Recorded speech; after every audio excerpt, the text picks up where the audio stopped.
ලංකාවේ මිනුවන්ගොඩ කොල්ලෙක් හොරෙක් කියලා හිතලා භයානක දෙයක් කැමරාවට සටහන් කරගන්නවා.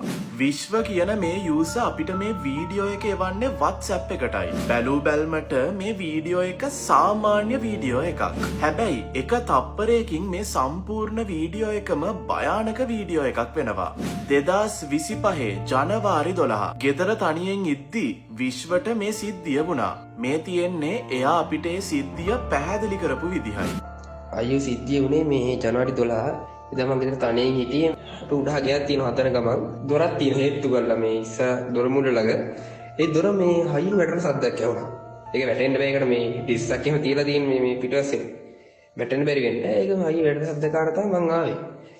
මේ වීඩියෝත් දාගෙන ආවේ. ඉතින් මේ හොරේද දන්නෙත් නෑනේ මේ මම හොරන් කරලා බැලලා දන්නේ. ඒක තමයි වීඩියෝත් දාගෙන ආවේ. එතකොට තමයි මේ ওই සීන් එක වුණේ. එයාලගේ හදන්න තියෙන ගෙදර ඉස්සරහා හේතු කරලා තියෙන දොර පැත්තෙන් සද්දයක් එන්න ගන්නවා.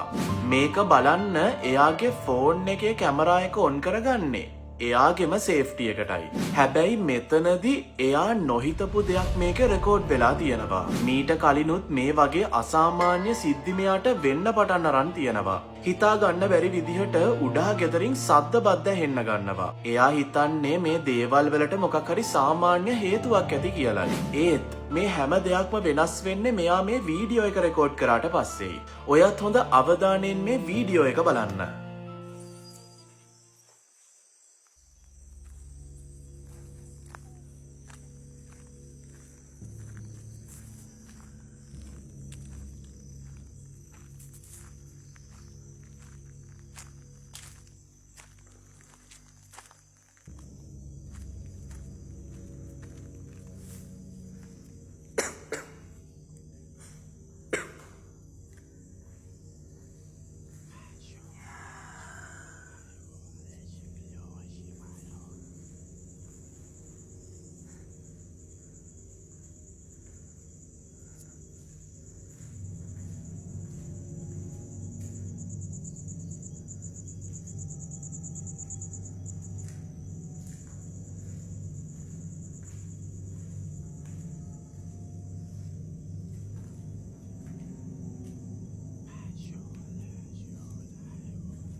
මේක වෙන්නේ හරිම ඉක්මනින්. මේ සිද්ධිය වෙන්න කලින් තැනින් තැන අසාමාන්‍ය සද්දයක් ඇහෙන්න තියෙනවා. ඒක එච්චර පැහැදිලි නැති වුණත් අසාමාන්‍ය ගතියක් පේනවා. එක තැනකදී වුණ දෙයක් ඔයා දැක්කද? හරි, දැක්කේ නැත්තම් මෙන්න මෙතන ජනේලෙ ගාව බලන්න. පළවෙනි පාර මෙතන මොකක් හරි දෙයක් තියෙනවා. ඒ ෂණිකම කැමරා එක ආයෙත් මෙතනට හැරෙද්දි මෙතන කිසිම දෙයක් නැහැ. දැන් මේ ඩීටේල් එක තවත් භයානක වෙන්නේ විශ්ව කියන මෙන්න මේ දේත් එක්කයි. එයා එදා ගෙදර තනියෙන් හිටියේ. නිකන් හිතන්න පැරනෝමල් දේවල් පැත්තකට දාන්නකො. මේ හිටියේ ඇත්තටම හොරෙක් නම් එදා රෑ විශ්වට මොකක් හරි කරදරයක් වුණා නම් මොකද කරන්නේ? ඔයා හිතන්නේ මේ දේ මොකක් වෙන්න පුළුවන්ද?